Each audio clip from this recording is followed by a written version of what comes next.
Come on in, it's warm inside.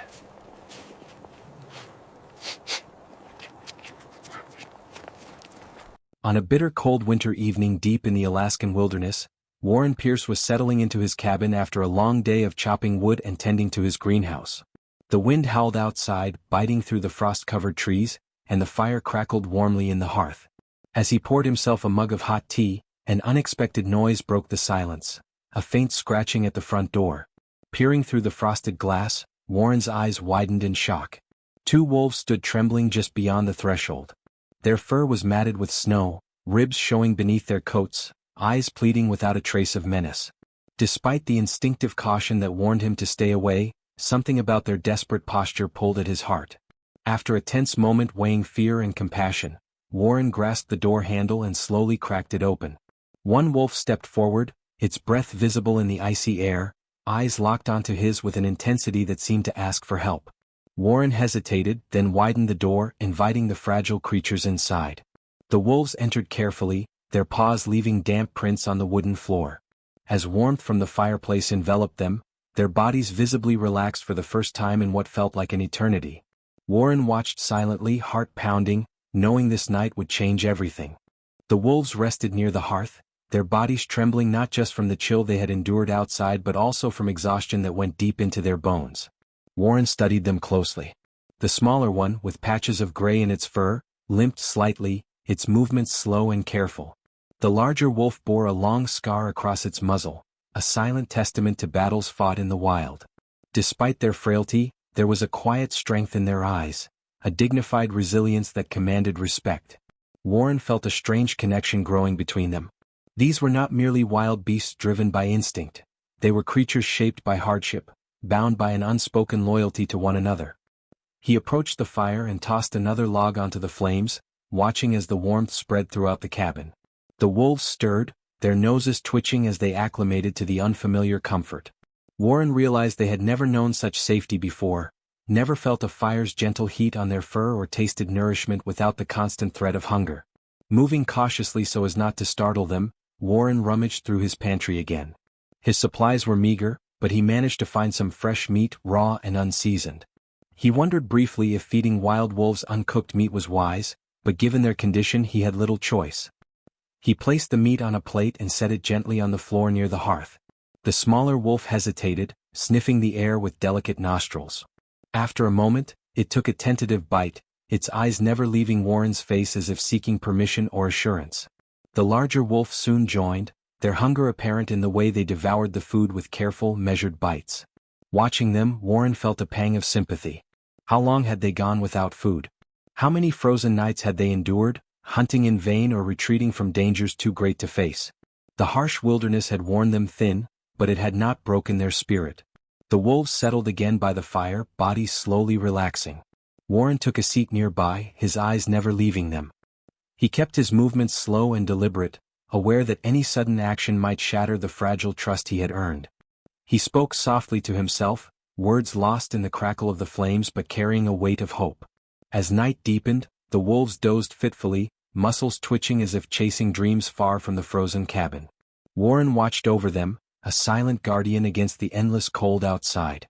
In that quiet moment, the lines between man and beast blurred. Both shared a struggle for survival, both carried the weight of loneliness in their own ways. Warren felt a profound sense of purpose rising within him. These wolves, once strangers on his porch, had become something more, a bond forged in the cold shadows of winter, a fragile hope that even in the harshest conditions, compassion could kindle life. As the first light of dawn began to filter through the frost-covered windows, Warren stirred from a restless sleep. His eyes immediately found the two wolves curled near the fire. The smaller wolf shifted uneasily, favoring its injured leg more noticeably than before. Concern tightened in Warren's chest. He rose carefully, not wanting to disturb their fragile rest. Kneeling beside the smaller wolf, he extended a tentative hand toward the wounded limb. The wolf tensed, emitting a low growl of pain but did not retreat. Its eyes locked onto his with a mixture of apprehension and reluctant acceptance. Warren's hands were steady despite the tension swelling inside him. Years of experience in the wilderness had taught him the value of calm patience, and now it was the only tool he had to offer this creature. He murmured soft words, hoping his voice would ease the wolf's fears. From a small first aid kit he kept for minor injuries, Warren pulled out bandages and antiseptic. The wound was swollen and inflamed, possibly frostbite mixed with an old injury aggravated by the brutal cold. Gently he cleaned the area, wincing each time the wolf flinched but never snapping or biting. The larger wolf watched intently, its amber eyes sharp and guarded, standing sentinel over its injured companion. Warren knew this protective bond was unbreakable. Any wrong move could shatter the fragile peace they had built. With delicate care, Warren wrapped the leg, applying a soothing ointment he found tucked away in his supplies. The smaller wolf let out a soft whine but remained still, the trust between man and beast growing with each passing moment. Once the bandaging was done, Warren settled beside them, feeling a profound shift. The wolves no longer seemed like wild intruders but companions weathering the same storm of survival and hardship. The warmth of the cabin seemed to wrap around them all, knitting their fates together in a silent pact of mutual respect. Slowly the wolves began to explore their new surroundings. Their movements were cautious but curious, noses sniffing at unfamiliar scents, paws patting softly on the wooden floor. Warren observed quietly, careful not to disturb their tentative steps. The night stretched on with the wolves growing stronger, their trust in Warren deepening. The once hostile boundary between man and wild began to dissolve, replaced by a fragile connection forged in the crucible of winter's merciless embrace. Warren understood that this was only the beginning. The path ahead would test his resolve and compassion, but in this small cabin nestled among frozen trees, an extraordinary bond was taking root, one that neither man nor wolf could have predicted. The days that followed settled into a rhythm both strange and comforting. Warren rose with the pale light of dawn, tending to the cabin's fire and preparing simple meals for himself and his unusual guests. The wolves, once gaunt and weak, grew stronger with each passing day. Their fur regained some of its luster, and their eyes brightened, though shadows of hardship lingered in their gaze. Warren moved carefully around them, respecting the silent boundaries that still separated human and wild. He continued to clean and rebandage the smaller wolf's injured leg, his hands guided by a mixture of caution and growing confidence. The wolves, in turn, accepted his presence as a source of safety rather than threat. Each day the bond between them deepened, unspoken trust forming in the quiet moments shared by firelight. Yet beneath the comfort of the cabin walls, Warren knew this fragile peace could not last forever. The wilderness beyond was unforgiving, and these wolves belonged to a world far harsher than anything man could fully understand. One morning, as a weak sun filtered through gray clouds, Warren heard the crunch of footsteps approaching through the thick snow. He opened the door to find a woman dressed in heavy winter gear, her face partially obscured by a hood and scarf, but her eyes sharp and determined. "Warren Pierce?" she called softly. "I'm Kara from the North Ridge Wildlife Center. I've been tracking those wolves." Relief and curiosity mingled in Warren's chest. He gestured her inside, careful as the wolves lifted their heads, ears twitching in alert. Kara moved slowly, speaking in calm, reassuring tones that seemed to soothe even the wary creatures. She explained that the two wolves belonged to a local pack whose numbers had dwindled alarmingly in recent years. Harsh winters, habitat loss, and human encroachment had pushed many to the brink. The smaller wolf was likely injured by a trap or territorial conflict, separated from the pack during a fierce blizzard. Kara's presence was a glimmer of hope. Professional care, medicine, and a chance at rehabilitation awaited the wolves. She spoke of enclosures where they could heal properly, away from dangers and stress, before being released back to their home territory. Warren listened intently, a mix of pride and sadness stirring within him. He had grown attached to the wolves in the days since their arrival, finding unexpected companionship in their silent presence. Yet he understood that true freedom for them meant returning to the wild, to the life nature intended. Together they discussed the logistics of transporting the animals.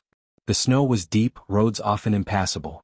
Kara's team was prepared to assist, but the immediate care would depend on Warren's help until the wolves could be safely moved.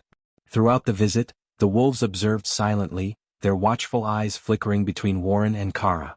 The larger wolf, ever the guardian, kept close to the smaller one, its protective stance unyielding. Kara's gentle demeanor seemed to bridge the gap between wild and human, and slowly the wolves relaxed in her presence. As evening fell, the three sat by the fire, the cabin's warmth a small refuge from the frozen world outside.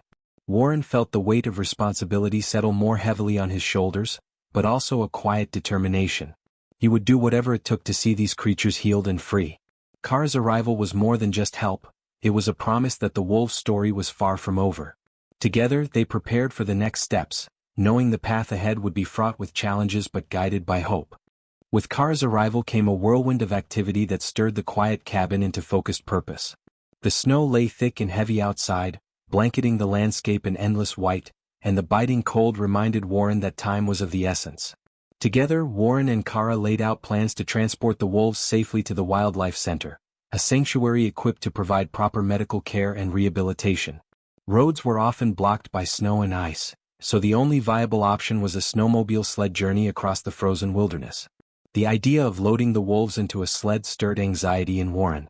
He knew the creatures were still fragile, and the journey would test their strength and trust. Yet the larger task, the chance to save their lives, outweighed all hesitation. As preparations unfolded, Warren observed the wolves closely. Their connection was undeniable. The larger one stayed ever vigilant beside the smaller wolf, sharing warmth and protection. It was clear they were siblings, two survivors clinging to each other amid the cruelty of the wild. Kara gently spoke to them, her voice low and steady, coaxing them to trust her hands and presence. The wolves responded with cautious curiosity, their amber eyes flickering with recognition and faint hope. Warren assisted in setting up a makeshift sled, lining it with soft blankets to cushion the smaller wolf's injured leg. The larger wolf sniffed the contraption warily but remained calm, perhaps sensing that this strange human care was necessary. As the cold wind swept through the trees outside, Warren and Kara worked side by side, their movements synchronized by a shared goal. They prepared food and water for the journey and packed essential supplies. The wolves, meanwhile, rested, conserving energy for the days ahead. Night fell early in the Alaskan winter, and the cabin glowed warmly with firelight. Warren sat close to the wolves, his heart heavy with the knowledge that soon they would leave this haven and face the uncertain road ahead. He whispered softly to the larger wolf, a promise and a prayer, "We'll get through this together." Kara smiled, sensing the deep bond that had grown between man and beasts. "They're strong," she said quietly, "but they need us now more than ever." The coming days would challenge them all. The wilderness would test their resolve, but the bond of family, human and wolf alike, would be their greatest strength. The wolves lay curled near the hearth, their breathing slow and steady as the warmth of the fire seeped into their weary bodies. The cabin had become a fragile sanctuary, a shelter from the storm raging outside and the unforgiving wilderness beyond.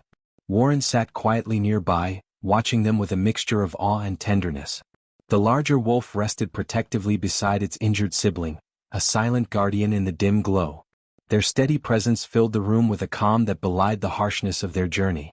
As the hours passed, Warren found his thoughts drifting beyond the walls of his cabin. He reflected on the unlikely bond that had formed between man and wild.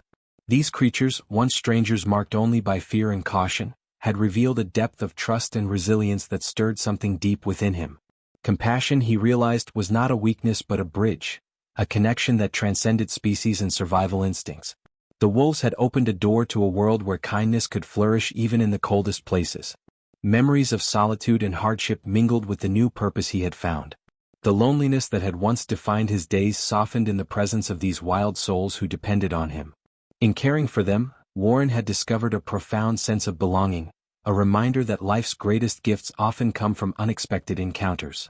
Outside, the wind howled and snow drifted thickly, but inside the cabin, time seemed to pause.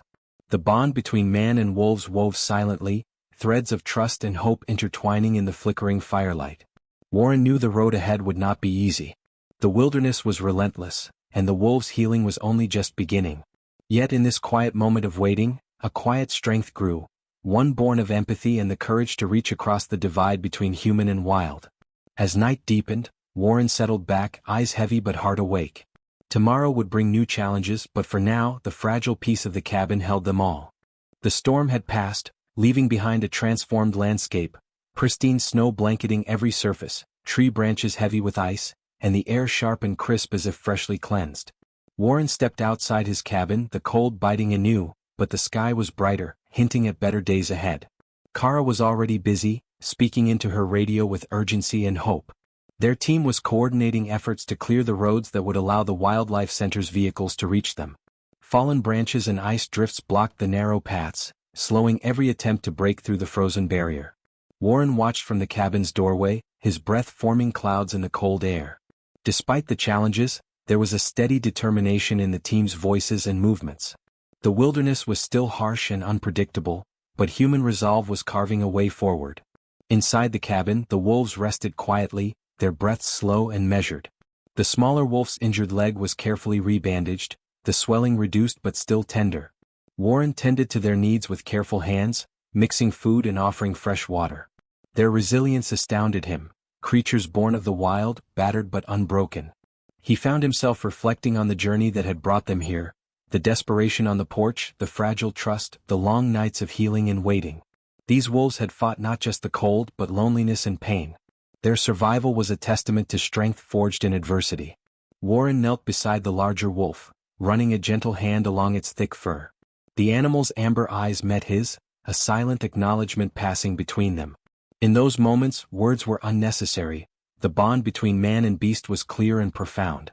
As the hours passed, Kara's radio crackled with updates. Progress was slow but steady. The team planned to send a vehicle as soon as the path was cleared, but until then they would remain vigilant, caring for the wolves and preparing for the journey ahead. The cabin, once a place of shelter from the storm, had become a crossroads between two worlds, the wild and the human. Warren understood that soon the wolves would leave this sanctuary, returning to the wilderness that was their true home. Yet in his heart, he knew this chapter would leave a lasting imprint, a reminder that even in the harshest places, compassion could bridge divides and kindle hope. The quiet that had settled over the cabin was suddenly broken by a stirring in Warren's thoughts and a restless energy pulling him toward the frozen woods. Days of caring for the two wolves had deepened his connection to these wild creatures, and a gnawing worry tugged at him. What if others were out there, suffering as they had? With Kara's cautious approval, Warren decided to venture out briefly to gather firewood, but also to search for any signs of more wolves. The snow lay thick and unyielding, but his boots crunched steadily as he followed faint trails, scanning the trees and drifts for movement. Then, through the swirling flakes and gray light, he spotted it, a lone figure slinking near a cluster of spruce trees. The shape was thin and ragged, fur matted with ice and snow, body trembling with exhaustion and hunger. Warren's breath caught. This wolf was clearly injured, perhaps abandoned or lost from the pack. His heart tightened as he approached cautiously, raising his hands in a gesture of peace. The wolf's eyes flickered with wariness and pain, yet there was a glimmer of recognition, a silent plea for help. Warren spoke softly, his voice a gentle murmur carried on the cold wind. Behind him, Kara and Dan had arrived, ready with gear and support. Together they moved slowly, careful not to frighten the fragile creature. Warren offered a blanket he had brought, coaxing the wolf into the warmth, easing its trembling body into shelter. The wolf whimpered softly but did not resist. Its limbs were weak, its ribs sharply outlined beneath the fur. Warren could see the signs of frostbite and starvation etched into every line of its frame. As they lifted the wolf onto a sled, Warren felt a surge of determination and tenderness. This was no longer just a rescue, it was a mission born of compassion and responsibility. Returning to the cabin, the reunited wolves stirred at the newcomer's arrival. The larger wolf's ears perked, and a low growl escaped its throat, a mix of surprise and concern. Kara stepped in calmly, soothing tensions and allowing the three to acknowledge one another. Warren watched the scene unfold with a heavy heart. The wilderness was merciless, but here, in this small refuge, hope had taken root. The bond among the wolves was undeniable, family separated and now reunited. In the depths of winter, amid snow and hardship, Warren's commitment had grown beyond mere survival. It had become a profound duty to protect, to heal, and to honor the wild lives intertwined with his own. The journey back to the cabin was quiet but heavy with significance. The third wolf lay wrapped in a thick blanket, its shallow breaths stirring faint clouds in the icy air. Warren guided the sled carefully, mindful of every bump and jostle that might cause pain. As they approached the cabin, the two wolves inside stirred at the sound. Their amber eyes fixed on the newcomer, alert and watchful. The larger wolf rose slowly, stepping between Warren and the entrance as if to protect its injured sibling. With a mixture of caution and hope, Kara eased the tension with calm words and gentle gestures. Slowly the cabin's door opened, and the three wolves faced each other in a moment suspended between wild instinct and fragile trust. A soft whine escaped from the smaller wolf, a sound echoed by the newcomer's gentle nuzzle. The larger wolf's stance softened, ears flattening in recognition. It was clear, these were family, siblings reunited after trials that had pushed them to the brink of survival. The scene was raw and intimate, the wolves communicating in silent language of touch and sound. The cabin, once a place of shelter and healing, had become a sanctuary for their bond to mend. Warren's eyes brimmed with tears as he stepped back, giving space to the reunion. The wolves curled together, bodies pressed close, finding strength in one another's presence. It was a moment that transcended words, a testament to the resilience of life and the power of compassion. With the pack reunited, preparations began for the next stage. Kara's team arrived with crates and supplies, ready to transport the wolves to the rehabilitation center. The facility was equipped to provide medical treatment, continued care, and eventually release back into the wild. Warren helped gently guide the wolves into the crates. The newcomer resisted briefly but settled with mild sedation and soothing voices. The two siblings maintained visual contact through the mesh, their eyes filled with a mixture of trust and resignation. As the crates were secured in the vehicle, the pack remained close, their bond unbroken despite the confines. Warren stood beside Kara, watching as the vehicle's headlights pierced the snowy dusk. "Thank you," Warren murmured, voice thick with emotion. "For everything." Kara smiled softly. "Thank you for giving them a chance." As the vehicle disappeared down the snow-covered road, Warren felt a bittersweet mix of relief and loss. The wolf's journey had changed his own, opening his heart to the wild, to survival, and to the unexpected friendships that endure beyond species. In the weeks that followed, Kara stayed in touch, sending updates and photographs. The wolves thrived in their enclosure, healing and playing beneath the winter sun. Their family bond grew stronger, a symbol of hope amidst the frozen wilderness. Warren returned to his daily routines with renewed purpose. The solitude of the cabin no longer felt lonely but filled with the memory of connection and compassion. He kept extra blankets near the hearth, a small gesture of readiness for whatever the wild might bring next. The story of the frozen wolves was a reminder. Kindness could spark miracles where least expected, and even in the harshest places, the unbreakable threads of life and love endure. The vehicle disappeared into the snowy horizon, carrying the reunited wolf pack toward the sanctuary that would give them a second chance at life. Warren stood in the fading light, his breath forming clouds in the cold air, heart heavy yet filled with quiet gratitude. The cabin felt different now, quieter, emptier, but richer for the bond that had grown within its walls. These wolves had touched something deep inside him, a connection that transcended words and bridged the wild and the human. In the days that followed, Kara stayed in close contact, sending photos and updates from the wildlife center. The wolves were thriving, their injured limbs healing, spirits lifting in the safety of their new home. They played beneath the sun and snow, a family reunited and growing stronger. Warren found comfort in the news. Though he missed their presence, he understood the importance of their journey, a return to freedom and the wild lives they were born to lead. He resumed his daily routines with renewed purpose, chopping wood, tending his greenhouse, fortifying his cabin against the relentless cold. Yet now, he carried with him a deeper sense of harmony, a respect for the fragile balance between survival and compassion. Sometimes, standing at the edge of the forest, he imagined the wolves moving through the trees, free and healthy, glancing back with a fleeting acknowledgement of the man who once offered them warmth and kindness in their darkest hour. The story of the frozen wolves was a testament that even in the harshest winters, when hope seems buried beneath the snow, kindness can spark miracles. That the threads connecting us all, human and wild alike, are unbreakable, woven with empathy, trust, and the courage to reach beyond fear. And in that understanding, Warren found peace.